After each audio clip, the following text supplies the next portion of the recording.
Welcome to the podcast. I am Shane Barker, your host of Shane Barker's Marketing Madness podcast.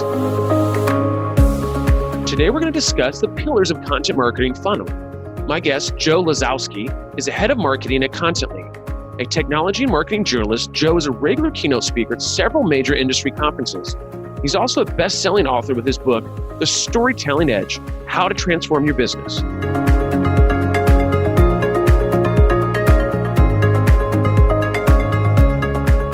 Thanks for coming on the show today, bud. Shane, great to be here with you.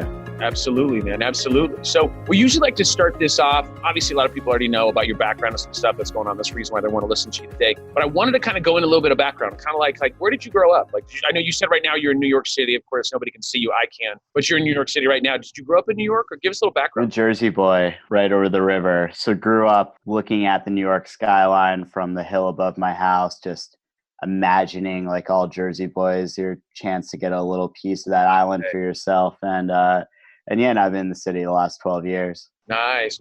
So you moved there. We don't need to get into age, but how long were you in Jersey for?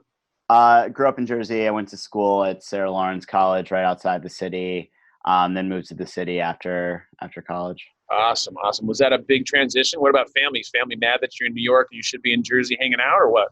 You know, it's pretty easy. There's this little short bus called the Spanish Express that goes straight to my mom's house in like 20 minutes. When I was a kid, I used to sneak on that bus to go in the city. There was a dude in the back who would make pina coladas and margaritas and like daiquiris for $3. So that was a big win when I was 16 years old, sneaking in to go to like CBGB shows at Yeah, that's the deal. So what happened to that guy? Like, was he running that like 20 years and the bus driver never found out, or like, was that? I mean, that's I think I knew about that. Eventually, the bus got a little more legit. Like, they got their own gate at Port Authority. They stopped only dropping off on the street. So I think it was a deal with Port Authority where you had to kill the margarita machine in the back in exchange for becoming like a more official form of public transportation. That's ridiculous. Bureaucracy, man. There's not a lot of things that piss me off, but now that you tell me about the margarita guy that got shut down, it's ridiculous. What kind of world do we live in when you can't be 16 years old and sip on a margarita and get off to New York City? I know, it's not the America that I grew up in. Seriously, I didn't want to bring that up right now. We could jump into politics right now, but we'll wait. It's just, and once again, I don't really care about politics, but I do care about margaritas. That's something that's always been really close to my heart. So awesome. So that was when you were 16. So you were obviously doing all kinds of illegal stuff, which is awesome. Not to say that I wasn't when the opportunity presented itself. And so are you from like a big family in Jersey? You guys got a big old family out there, or it's, 2 people, 10 people, 50 people? You guys have a gang or anything? Or? Nah, I was raised by dogs, actually. Single mom, she's a vet. Grew up in a house attached to her animal hospital. So like the big family was mostly canine.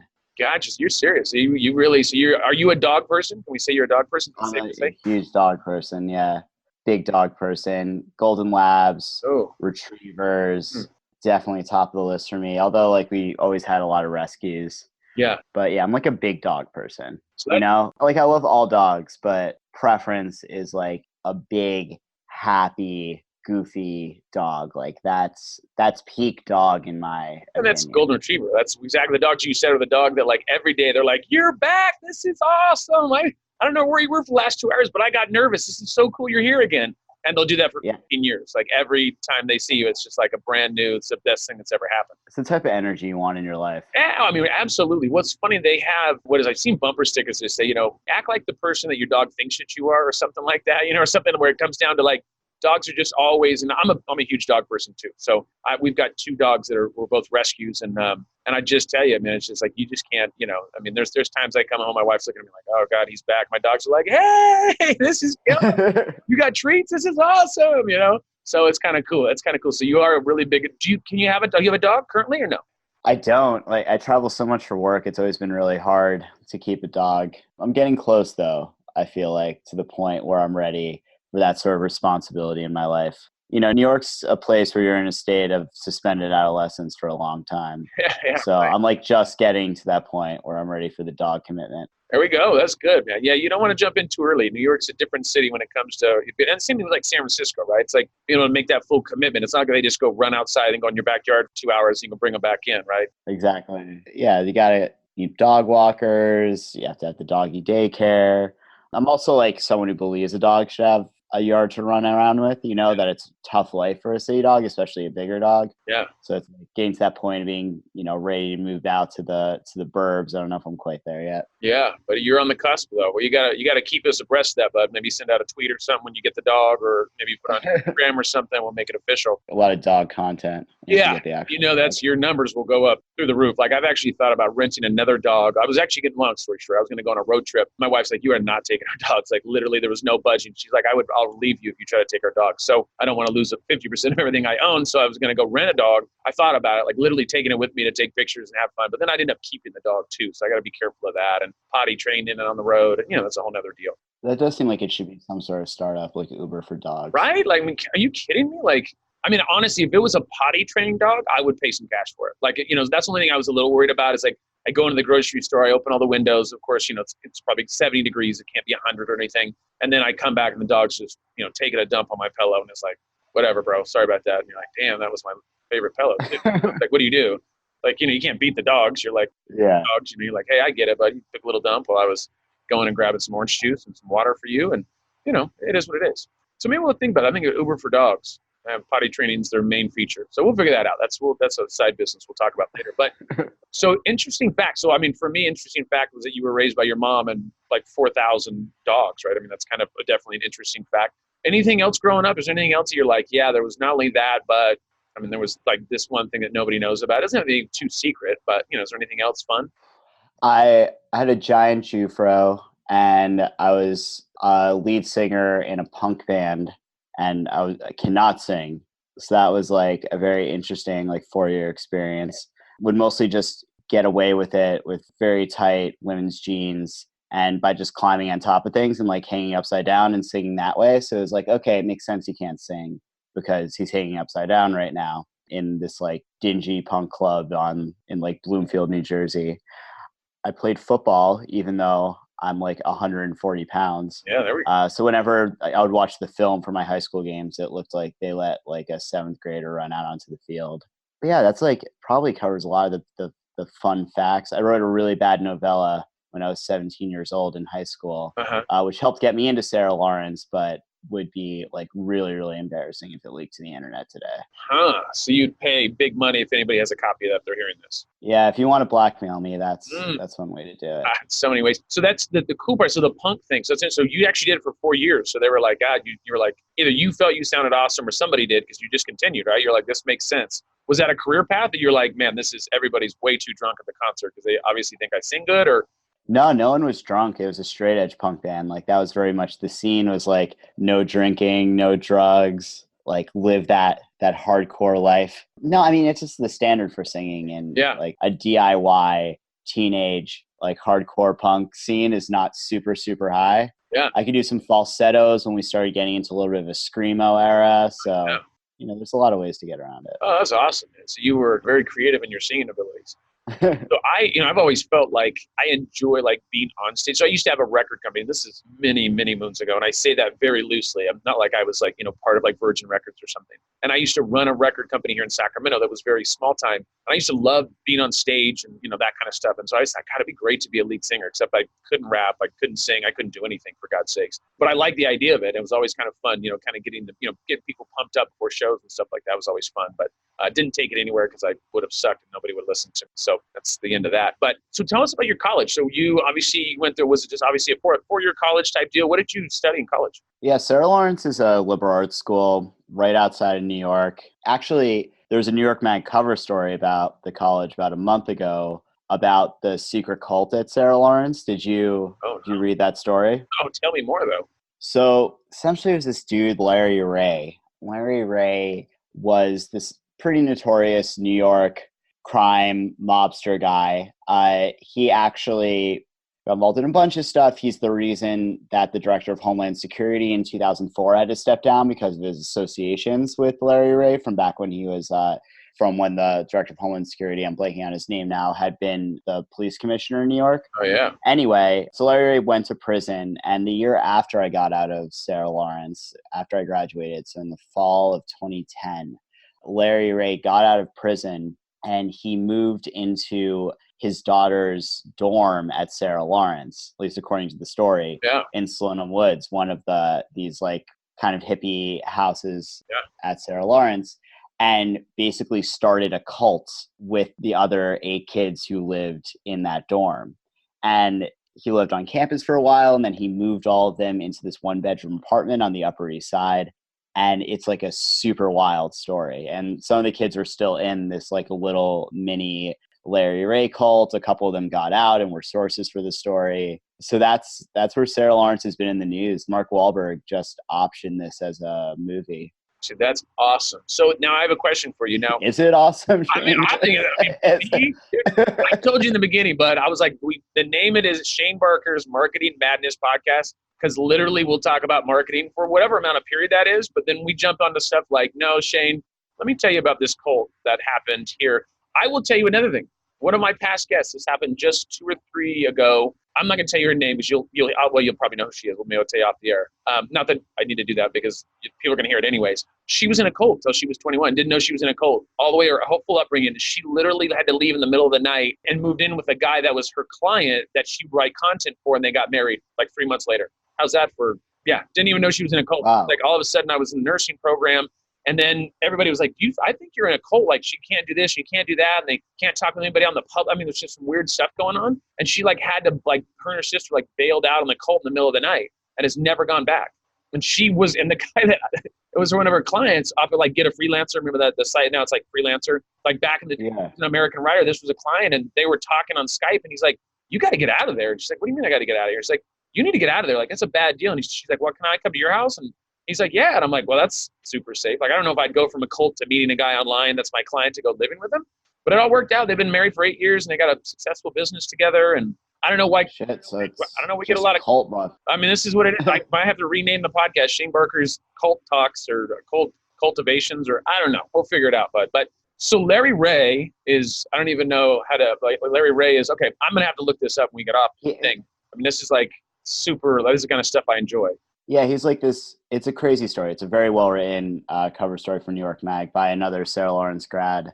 But yeah, Larry Ray's this stocky, polo muscle shirt sort of dude, bald head, came in here and just started using a lot of classic cult leader techniques around using psychological manipulation to get these kids into doing a lot of weird sex acts and following him as sort of this deity almost. And he would get them to go repair his house down in, I think, North Carolina or Virginia, and then charge them for damages that they did while doing all of this forced labor on his house, and then would basically entrap them in paying him back all of this money. And it's freaking wild.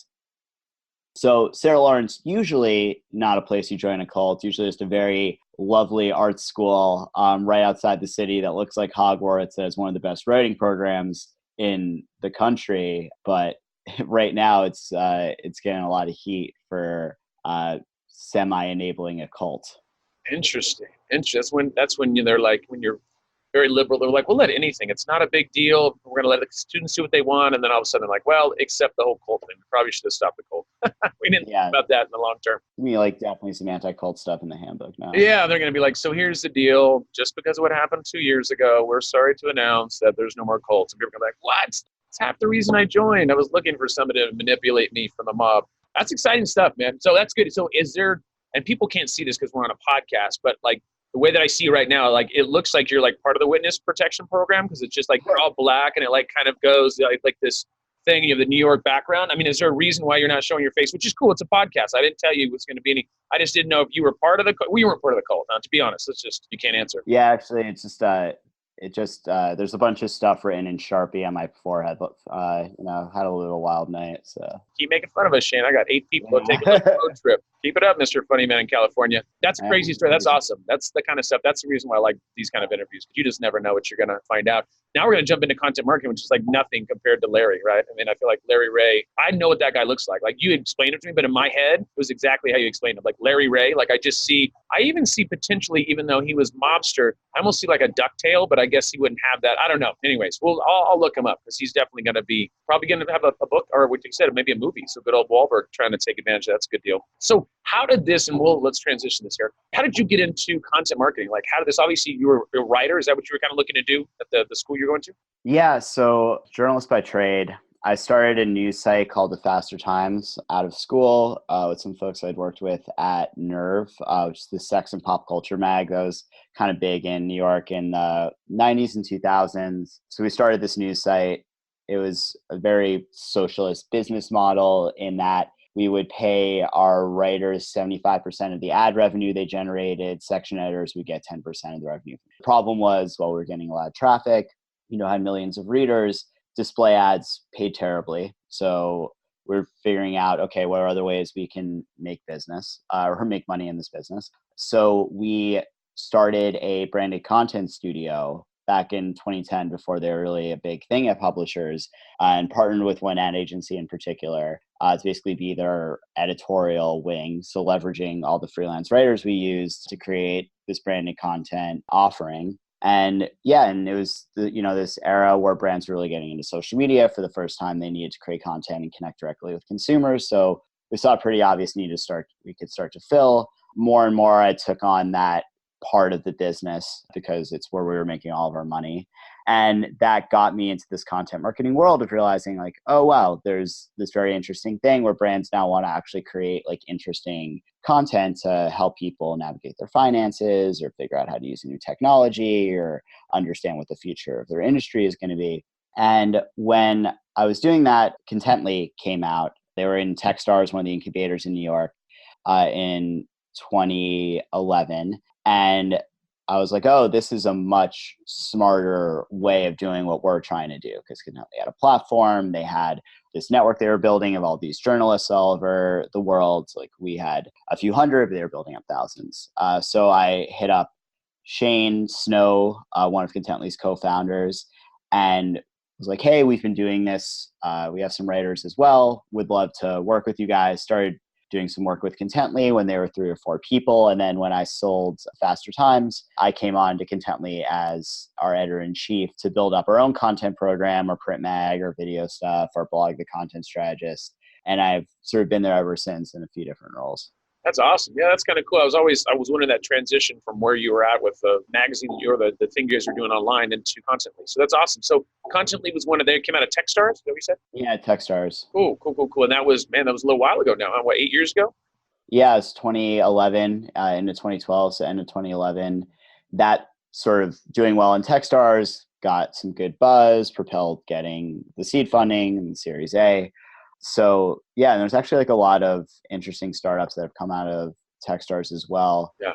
And it's a great incubator program. It was really good for us. And it was sort of when the New York tech scene was very much more like a smaller community, very, just getting off the ground, as opposed to now where it's, a lot of big tech is here. Yeah, absolutely. And I also know that you've been there ever since. You've been there for what, 7, 8 years?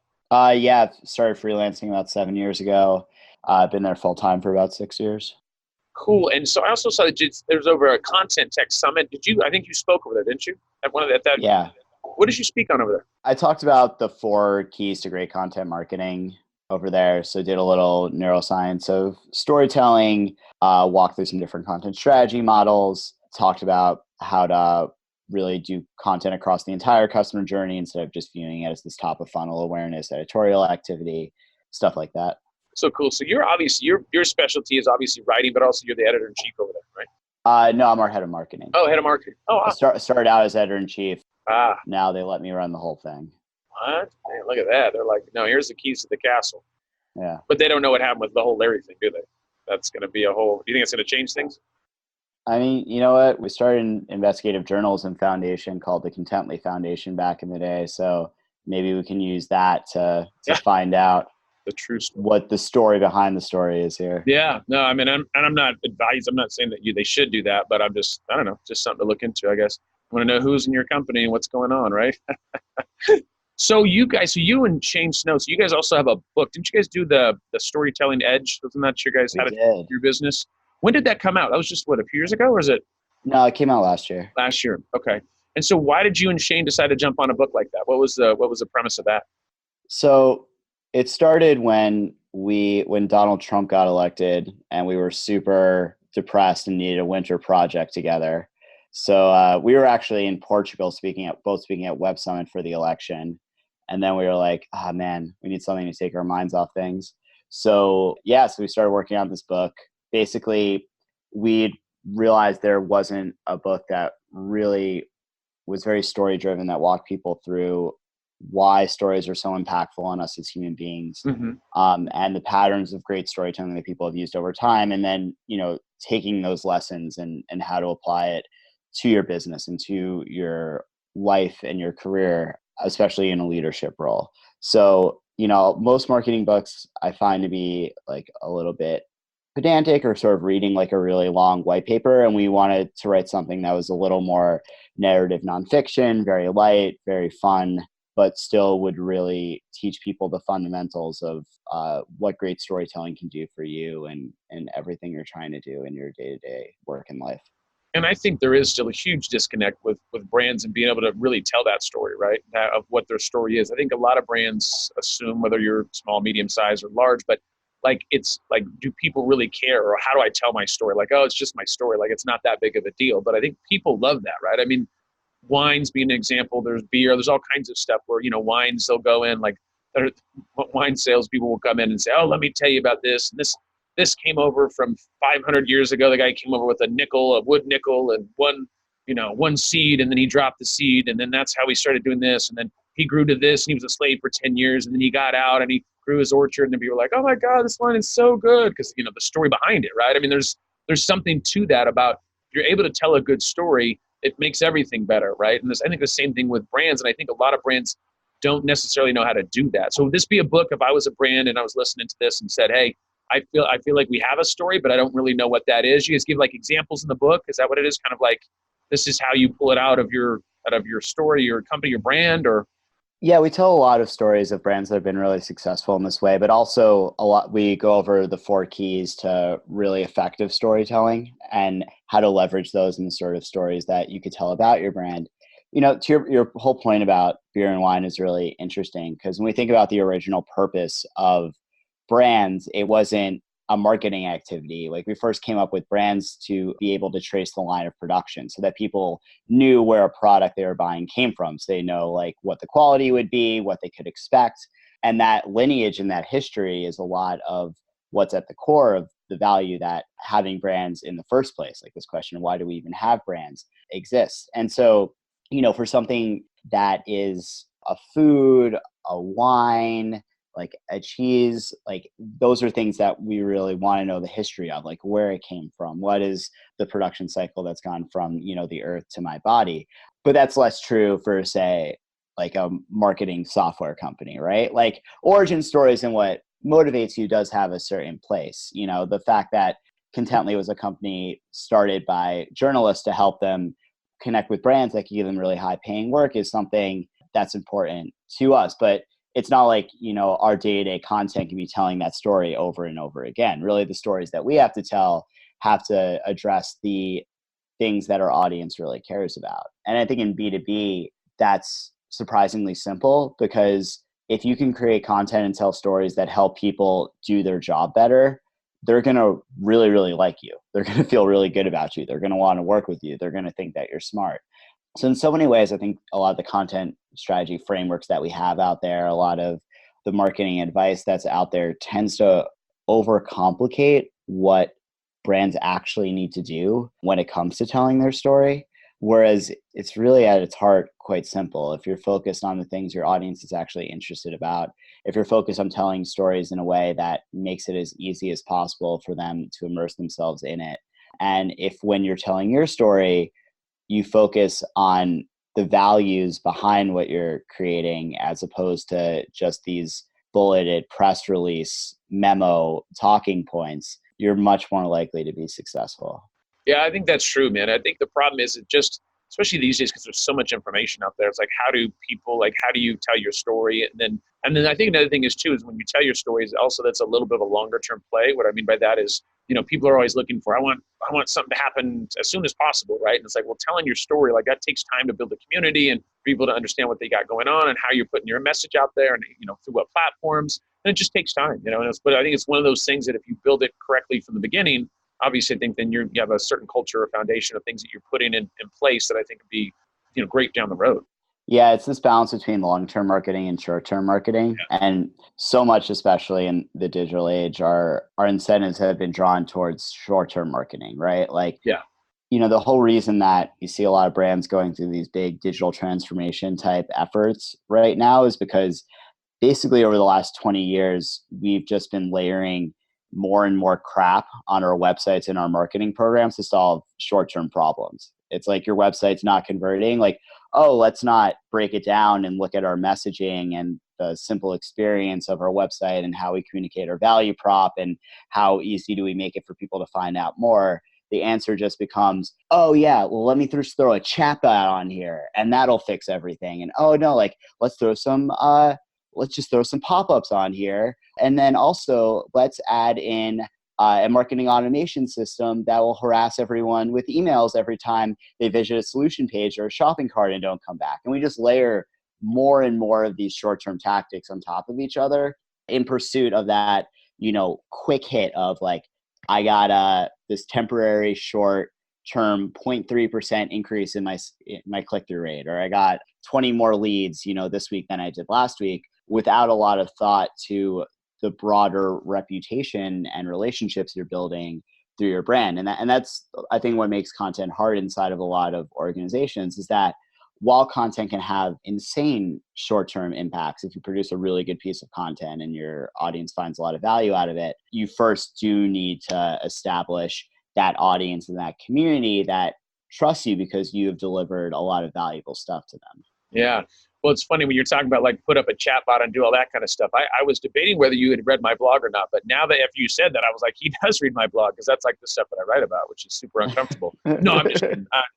We do write about that kind of stuff, but I get your point of like the reason why people like that kind of stuff because it's an easier fix, right? In theory, not easier fix as in it's going to fix the problem, but it's a Band-Aid. You're bleeding out and put a Band-Aid on it and says, okay, I think this will help, right? And sometimes it does and sometimes it doesn't. But the idea is like if the core of it, if you're, I use a house as an example, like if your foundation isn't good, you can still build on it and continue to build on it, but eventually the foundation is still bad, right? I mean, you haven't gone back to what that originally means and, how you revamp that. And I think that is a lot bigger task for most people, right? Especially if you're a big organization. It's like, like how do I, like even where's the starting point for that? If you have 1 or 2 employees, it's easier. If you have 10,000, like how do you go back and do that? I mean, that's obviously a pretty huge task. So it's easier to do these little Band-Aid things that, and I'm not saying that a chat bot on your website is a small thing or whatever, it's not going to make an impact, but it just is in regards to if the foundation isn't good, it doesn't matter what you do for the most part. Yeah. And you end up with marketing teams that are spending all of their time managing these different layers of technology stacked on top of each other and reporting on how that technology is doing instead of actually thinking about the needs of the customer, working to understand the customer, and then coming up with a few really good pieces of messaging and really high quality pieces of content that will make an impact with them. There's very much in marketing today a culture of throwing as much shit against the wall as possible and then not really worrying at all about all of the spaghetti strands that are just like flopping onto the floor and drying up and starting to smell. Yeah, that reminds me of college. Yeah, yeah, it's awesome. So are you and Shane Snow, you guys were friends? Were you guys friends back in the day or something, like childhood friends or something? No, Shane and our founder, Joe Coleman, are childhood friends from Idaho, other Joe. Shane and I became friends when we just started working together at Contentlys, so we're super close now. Gotcha. That's awesome. So what do you think, so we're talking about obviously the pillars of content, right? You kind of touched on that a little earlier. So when we talk about storytelling, like how big do you think storytelling is when it comes to content marketing? Like how does that play in? Like if you were, so I'm a company and I say, hey, we do content. You're like, that's great. And then, what does storytelling play in that? I mean, do you think, let's answer that first and I'll ask you another question after that. Yeah, I think that great stories are at the core of most every content asset that you have. So this is super obvious how this plays out, at the top of the funnel in your blog posts and your videos. You need a really good story for people to actually bother to consume whatever your brand is putting out there, as opposed to the million other stories they have buzzing in their pocket every moment. But it also applies to more down funnel pieces of content in ways that we don't really think about.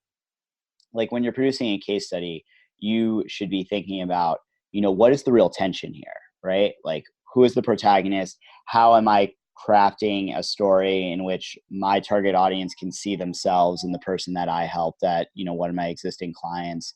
What was the challenge that they faced, right? What was the real tension between what is and what could be for them? How was this something they were going out on a limb for in their careers in some way? And then what different hurdles do they have to get over to accomplish their goal? This applies to your thought leadership as well, right? You should be thinking about that gap between what is in your industry and what could be, and then speaking, in a very authentic and relatable way about like what's wrong in your industry and what needs to change. This needs to come through in your sales deck. Like sales decks shouldn't just be a list of offerings. It should tell a compelling story about who you are, who your company is, what you really care about, and where you see everything headed, and the type of future that you could build together with one of your customers. So I think stories are embedded in all of these things. Obviously, there's types of content marketing that aren't story driven, right? Like if you're putting out an assessment or a quiz for people, there's usually not really a story in that. If you're creating a mortgage calculator, there's not a story in a mortgage calculator, but however, those tools usually fit into the broader story that you're telling about what you think people need to care about. That's interesting. Yeah, I mean, that all makes sense. It's so funny when you say it. It sounds simplistic in the sense of how you explain it. It's like, okay, that makes natural sense, right? But I don't see it enough, I would say. I mean, there's so many companies that I see when they're missing that piece. I mean, I would even say my company is missing some components of that, right? Where I have to look at things and go, okay, now is this really what we want to be putting out there? Let me look at our sales decks and stuff like that. I mean, there's always, I don't know. It's interesting. I think it's a good way of thinking about things. And I just, once again, it's one of those things I got to go back to my sales deck and take a look at that. But, so what would you say, we've talked about this or touched on it a few times. What are the pillars? You said about 4. You said you did a presentation on that and the little speaking thing on the 4 pillars of content marketing. Like, what do you consider the 4 pillars?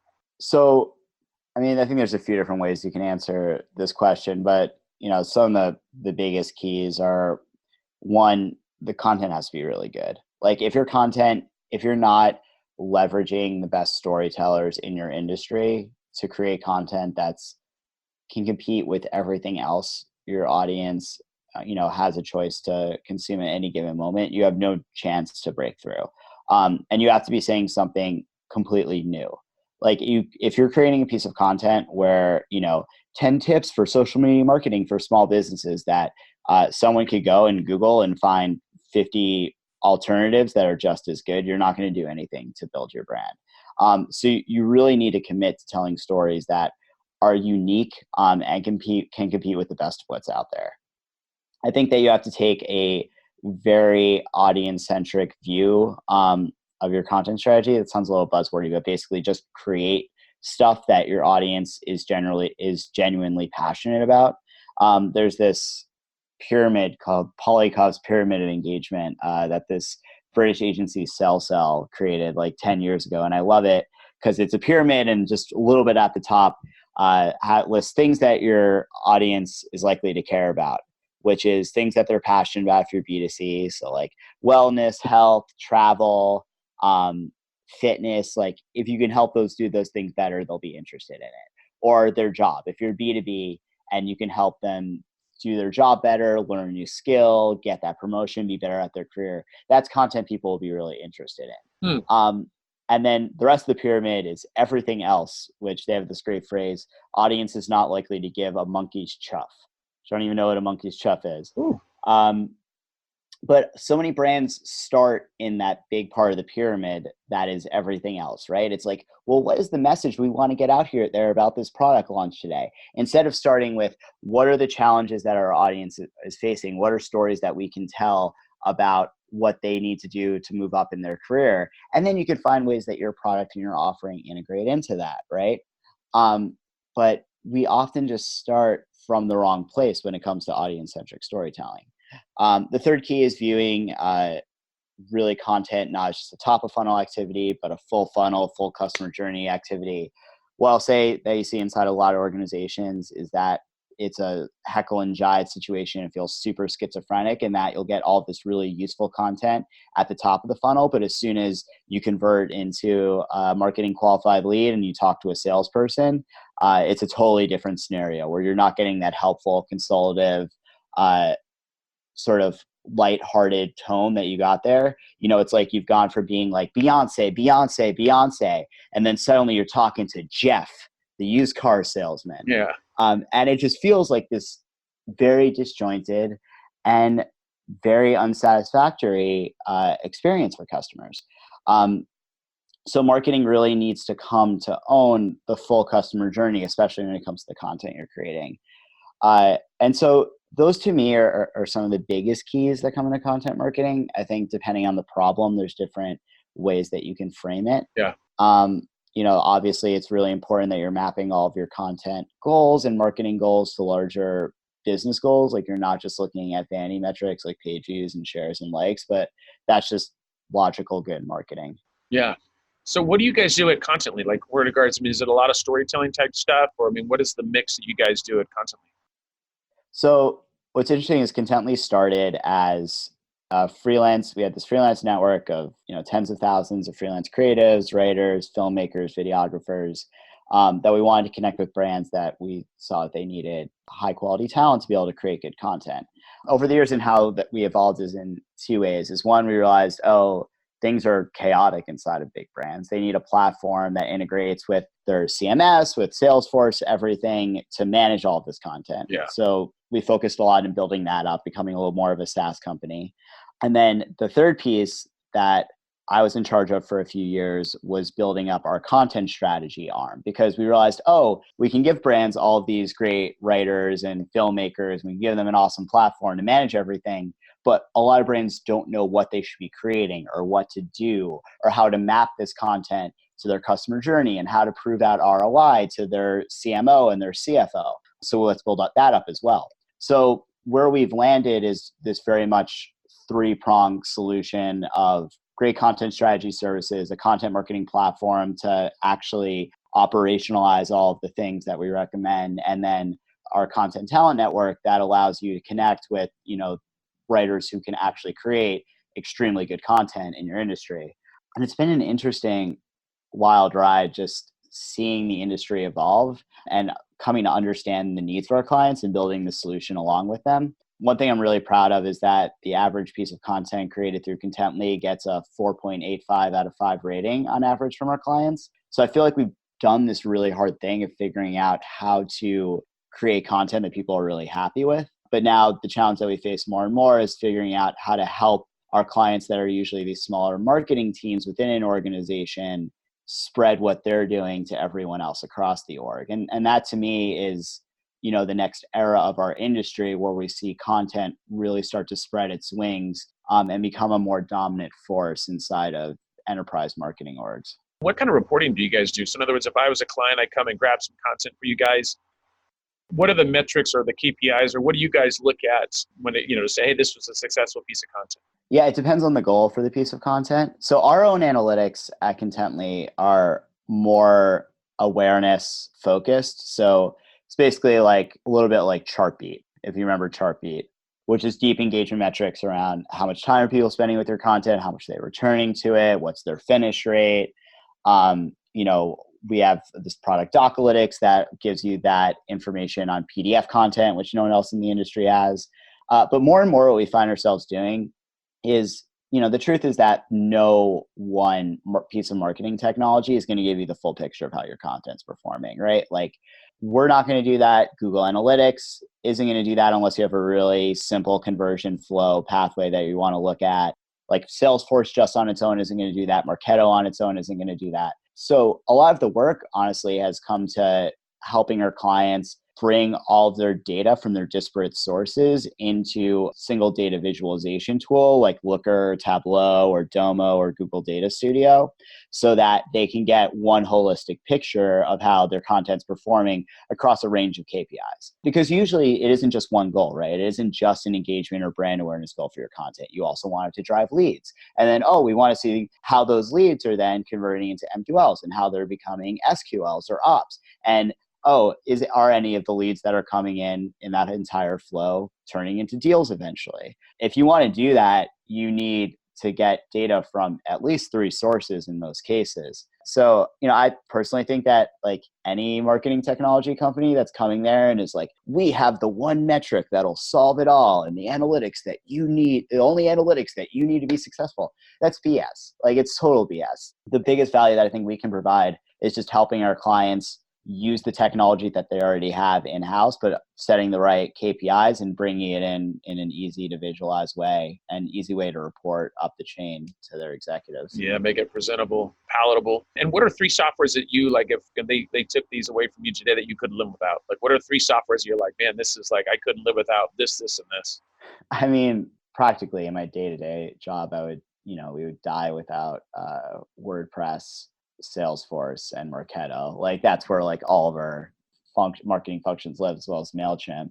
But that's not a super interesting answer. So I'd say like more fun strategy technologies that I really like. I am a huge SEMrush fan for SEO. I think SEMrush, no better SEO software for your money. I really like Concurred. I'll give Tom Salva and those guys a shout out. They're a really small content strategy AI company out of London. They have a really cool tool that we just started using. I also super love Quizzer for assessments, which we use for both like lead gen stuff, understand what your content marketing goals are, as well as just fun things like what media company are you? Or one of our most popular quizzes I made was, is this headline about Kim Kardashian or Pokemon Go? So I just this is like when Pokemon Go was big. Yeah. So just took out Kim Kardashian or Pokemon Go from the headline and created a quiz for that. And it was like shockingly hard to differentiate which one it was. And that probably had no marketing value for us, but it did get taken like 100,000 times. Damn, that's awesome. Yeah, it's kind of cool when you see those kind of things go. And sometimes you just never know. Well, it's another thing, this is kind of a loose connection, but I see this a lot with this kind of a connection with people in tipping. And I've seen this at like coffee shops and stuff. And they'll put like, do you like, I don't know, Kim Kardashian or Khloe Kardashian? And then you can put your tip in on whatever one you like. And I don't know why that's like stupid. It's stupid. But what's funny about it is I've talked to people that are in the industry that say they see a lot more tips because of that. What I mean by that is just like, I don't know. It's just one of those things like, what do you like better? And it kind of ties into what you were saying, just in the sense of like, you look at these 2 different things, can you differentiate between the 2 of them? So it's kind of anyway, it's kind of funny that people were taking that and that you had that many people take that. That's kind of cool. So what do you guys like outside of, who you currently work for? What are some other companies that you think are crushing it, like for like when it comes to content marketing, like their campaigns and stuff? Some company you said, man, these guys over here are doing a phenomenal job.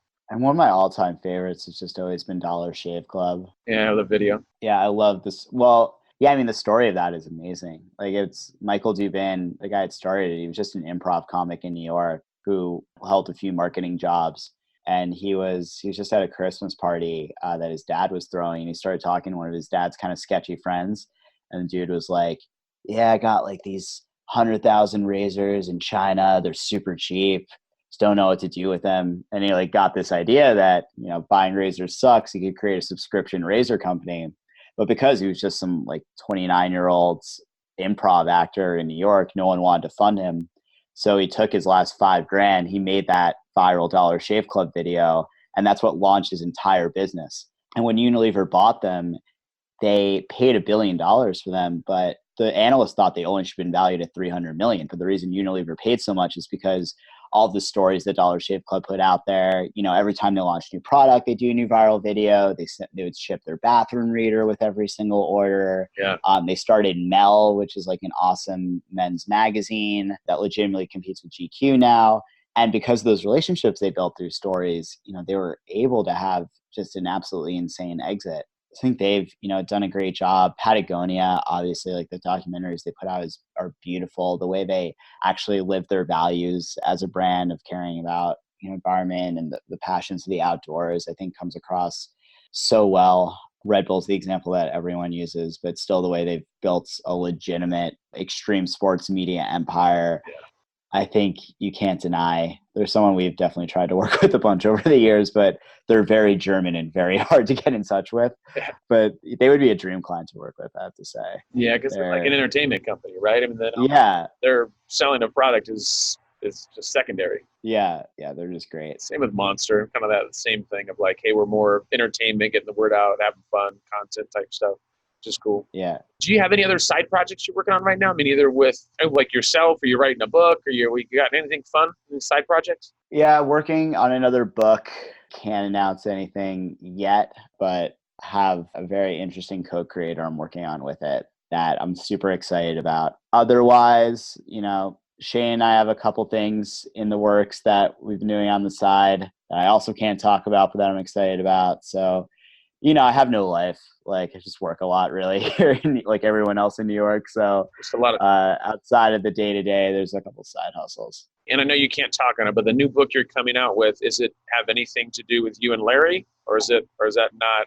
I never actually met Larry because he came right after I graduated. So I was already wreaking mayhem in the Lower East Side by the time he came around to Sarah Lawrence. One of my friends, there's this one kid, Daniel, who is the main source for the story. And one of my friends from Sarah Lawrence did run into him in LA where he was the hotel valet. Like, he got off the plane, had just read the story from San Fran, LA, started talking to this guy, and the guy was like, I'm Daniel from the story. That's wild. Yeah.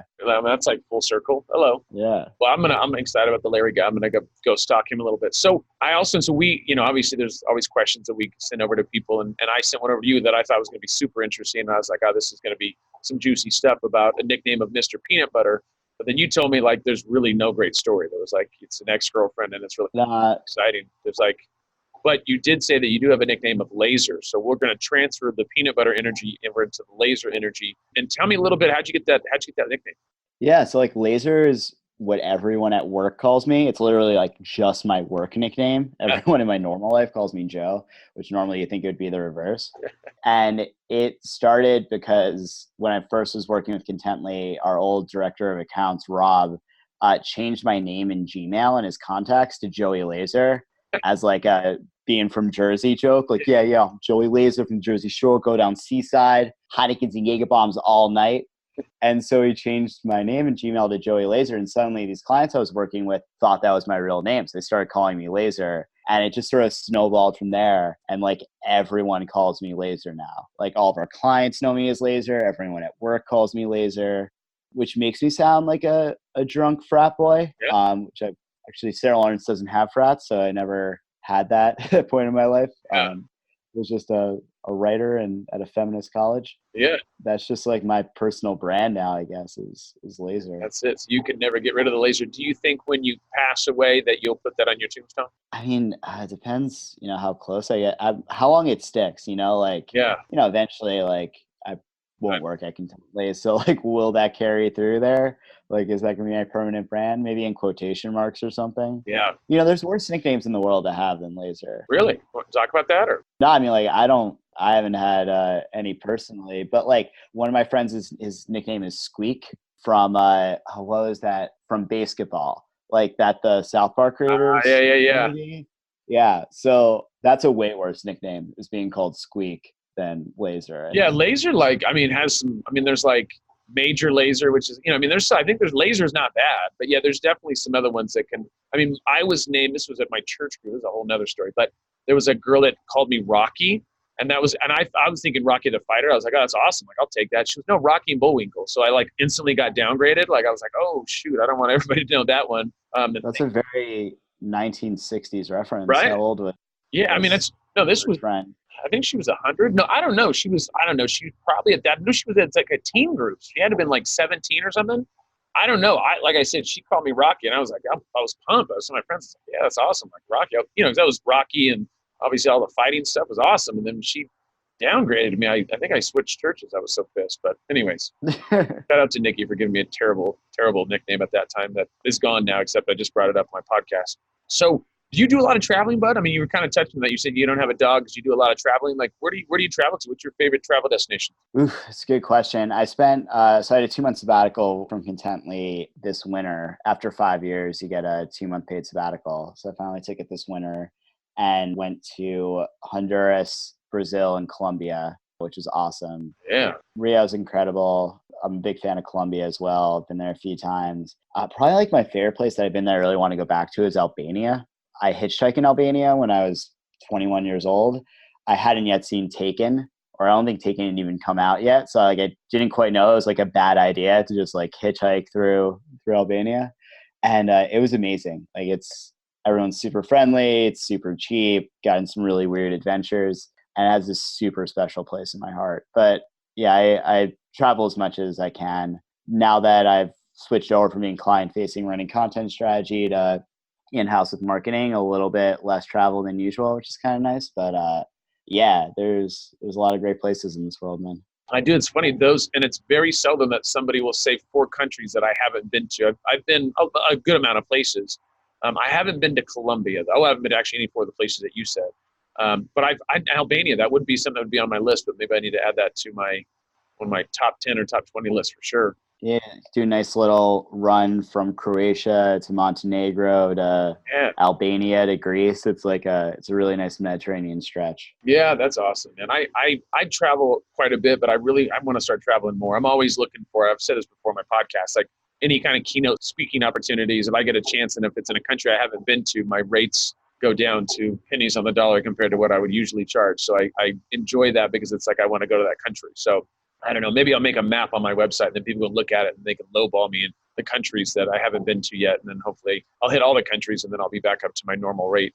I guess we'll see how that works out for me. So, all right, so let's choose. So since you're a big writer, and if you had an opportunity to, let's say if you had dinner with an author that was either alive or dead, so it can be, once again, can either be around or not be around. Is there one author that you're like, I would have dinner with blah, blah, blah? I'm a huge David Sedaris fan. So I'd love to have dinner with David Sedaris. I've met him at a couple book signings. Yeah. But those are really like short interactions. Yeah. I'd love to trade stories with David Sedaris. I think Jessie Klein, I love her collection, You'll Grow Out of It. She's a writer for Tina Fey on 30 Rock and a couple other projects. I feel like she's more like an attainable person I could possibly have dinner with one day than David Sedaris, who's like lives in the French countryside and is a huge introvert. Yeah. So maybe I'll put her as a backup in case she's out there listening. Yeah. I don't know why Jessie Klein would be in influencer marketing podcast, but you never know. You just never know. I mean, I only have 2 people listen to it. So your odds are pretty low right now, but we're going to look to get maybe 4 to 8 people. Real soon, we're going to be doubling, tripling in size. So it's about percentage of increase. We don't really look at exact numbers. That way it should look like we're growing. To show that hockey stick chart, man. That's all it matters, bud. That's all. I'm like, listen, I'm at 16 now. I was at 8 last week. You do the math, right? I mean, growing leaps and bounds. So if she wanted to get in contact with you, or if anybody else wanted to get in contact with you, how can they do that? How do they go about doing that? Can you give out your email? What do you have?